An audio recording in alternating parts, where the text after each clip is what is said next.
میرے محترم دوستوں، بزرگوں، عزیزوں، سب سے اہم مسئلہ دین پر استقامت کا ہے، اس لیے کہ جب مسلمان کے دین میں حالات رکاوٹ بنتے ہیں تو بجائے دین کے ذریعے حالات کو بدلنے کے، حالات کے لیے دین کو بدل دیتا ہے، حالات کے لیے دین کو بدل دیتا ہے، حالات کے لیے دین کو بدل دیتا ہے، بجائے دین کے ذریعے حالات کو بدلنے کے، حالات کی وجہ سے دین کو بدل دیتا ہے، اور یہ سمجھتا ہے کہ میں نے اگر دین کا ایک حکم چھوڑ دیا تو دوسرے پر عمل کر لوں گا، حالانکہ دین کے سارے احکام اس طرح ایک دوسرے کے ساتھ جڑے ہوئے ہیں جیسا کسی زنجیر یا چین کے حلقے ہوتے ہیں۔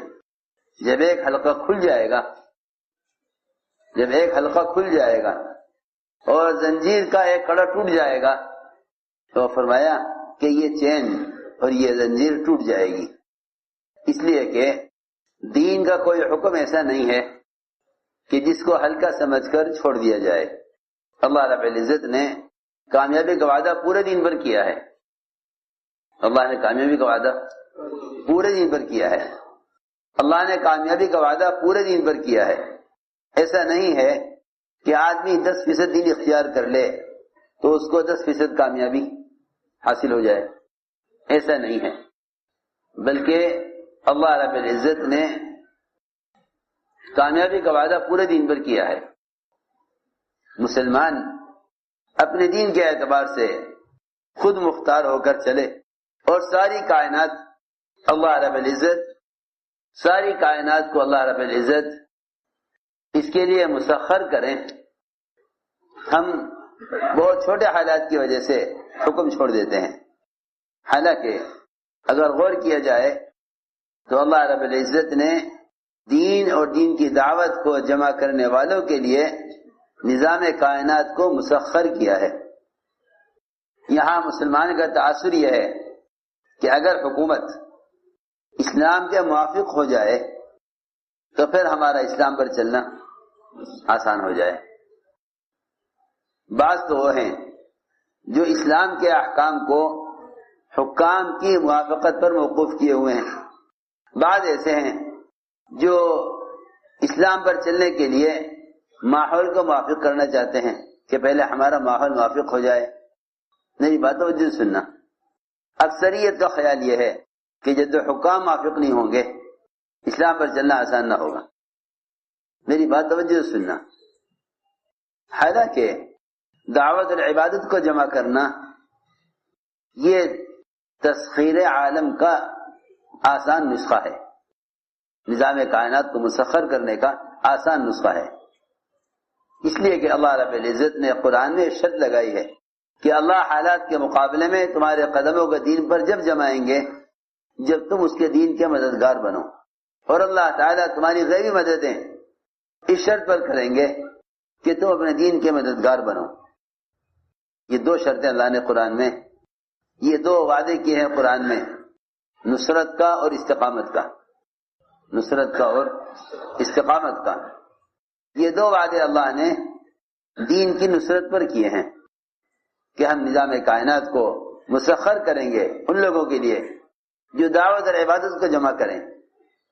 میرے عرض کرنے کا مقصد یہ ہے کہ اگر مسلمان دعوت اللہ کے بغیر، اگر مسلمان دعوت اللہ کے بغیر باطل پر غلبہ چاہتا ہے، باطل پر غلبہ چاہتا ہے، اگر مسلمان دعوت اللہ کے بغیر باطل پر غلبہ چاہتا ہے اور مسلمان دعوت اللہ کے بغیر اپنے دین پر استقامت کے ساتھ اور اپنے دین پر پوری آزادی اور اختیار کے ساتھ چلنا چاہتا ہے تو یہ ممکن نہیں ہے۔ یہ میں یہ عرض کرنا چاہتا ہوں، یہ ممکن نہیں ہے، اس لیے کہ اللہ رب العزت نے جب بھی مسلمانوں کی مدد کی ہے اور بڑی سے بڑی طاقت کو اللہ رب العزت نے مسخر کیا ہے، وہ صرف اور صرف دعوت اللہ کی شرط کو پورا کرنے پر کیا ہے۔ ہم اصل میں ہر زمانے میں اس زمانے کو دیکھ کر چلتے ہیں، جو آدمی زمانے کو دیکھ کر چلے گا وہ صحابہ کے دور سے اتنا دور ہو جائے گا، وہ صحابہ کے دور سے اتنا دور ہو جائے گا کہ وہ یہاں تک پہنچ جائے گا کہ وہ کہے گا کہ ہاں اس زمانے میں وہ نہیں ہو سکتا جو دور صحابہ میں ہو چکا ہے۔ یہ صحابہ کے دور سے دوری کی علامت ہے کہ ان مدد کے ضابطوں سے مسلمان کا یقین ہٹ جائے۔ مجھے یاد کرنا ہے کہ دعوت عبادت ان دونوں کو جمع کرنے پر اللہ رب العزت نے کس طرح نظام کائنات کو مسلمان کے لیے مسخر کیا تھا۔ اور اس زمانے میں ایک چھوٹے سے ملک میں تھوڑے سے مسلمان اگر احکام شریعت پر عمل کرنا چاہیں تو یہ سوچتے ہیں کہ ہم کیا کر سکتے ہیں، جب تک ہمارے جیسے انسان سوچو تو صحیح، اس زمانے کا مسلمان کا تاثر یہ ہے کہ ہم کیسے احکام شریعت پر عمل کر سکتے ہیں جب تک ہمارے جیسے انسان، بلکہ میں تو یہاں تک عرض کروں کہ ہمارے جیسے انسان بھی نہیں بلکہ جن کو اللہ نے انعام کہا ہے، جب تک وہ ہمارے دین پر چلنے میں موافق نہ ہو ہم کیسے اسلام پر چل سکتے ہیں؟ سوچنے کی بات ہے۔ ہم کیسے اسلام پر چل سکتے ہیں جب تک ہمارے جیسے انسان وہ ہمیں اسلام پر چلنے کی گنجائش اور اس کا موقع نہ دیں؟ لا الہ الا اللہ، کیسی عجیب بات ہے، کیسی عجیب سوچ ہے۔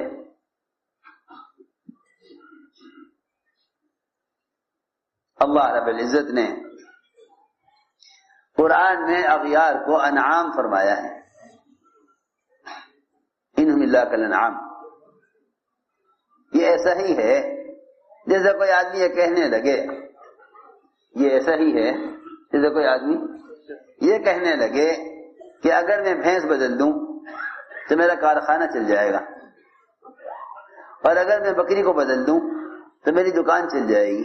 ارے بھائی، اس بے زبان جانور، اس بے زبان بے عقل جانور، اس سے تیری دکان کے چلنے کا یا اس بھینس کی وجہ سے تیرے کارخانے کے چلنے کا کیا تعلق ہے؟ میری بات بہت توجہ چاہتی ہے۔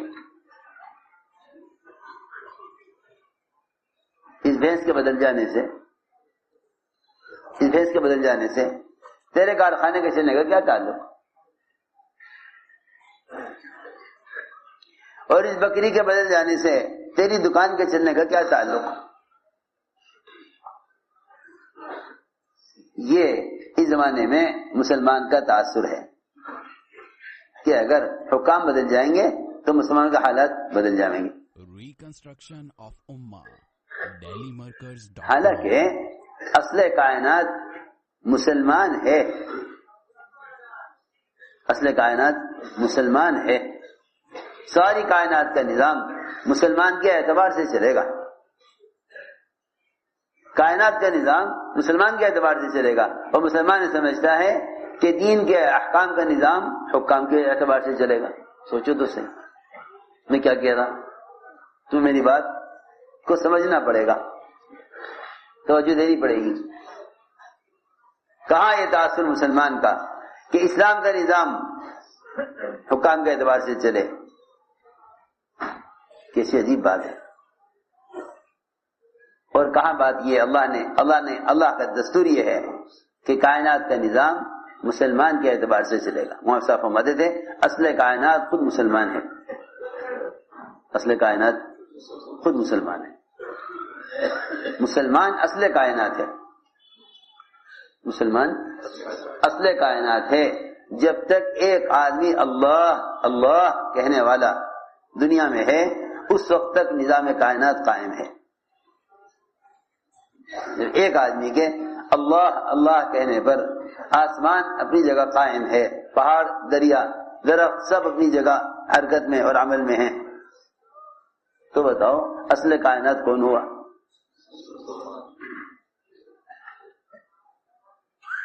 اور مسلمان ہی یہ کہے کہ حکام بدلیں گے تو حالات بدلیں گے. یہ ایسا ہی ہے جیسے میں نے عرض کیا کہ کوئی شخص یہ کہے کہ اگر میں بھینس بدل دوں تو میرا کارخانہ چل جاوے, کاروبار چل جاوے. اس بھینس کی وجہ سے کارخانہ نہیں چل رہا اور اس بکری کی وجہ سے دکان نہیں چل رہی. ارے یہ بیچارہ قابل رحم, بے زبان جانور, بے عقل, اس سے تیرے کاروبار کے چلنے کا کیا تعلق؟ میں عرض کرنا چاہتا ہوں کا ملفوظ ہے کہ دعوت تسخیر عالم کا نسخہ ہے. سارے نظام کائنات کو مسلمان اپنی چاہت کے مطابق چلاوے.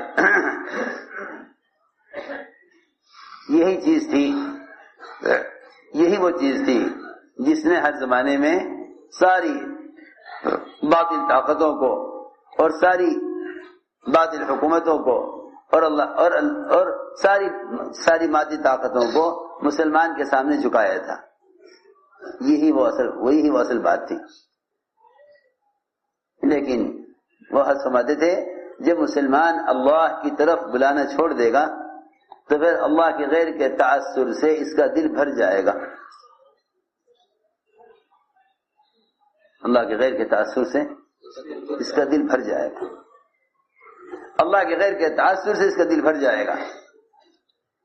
اس کی زبان کے بول, اس کے ہاتھ پیر کے اعمال اور افعال وہ سب ایسے ہوں گے کہ جس سے یہ غیروں کی اطاعت کرے, اللہ کی اطاعت کی استعداد ختم ہو جائے گی. میں نے عرض کیا کہ دعوت تسخیر عالم کا نسخہ ہے. دعوت تسخیر عالم کا نسخہ ہے. جہاں دعوت عبادت کو جمع کرنے پر مسلمان جم جائے گا, وہاں اللہ رب العزت کائنات کے نظام کو اس کے لیے مسخر کر دیں گے.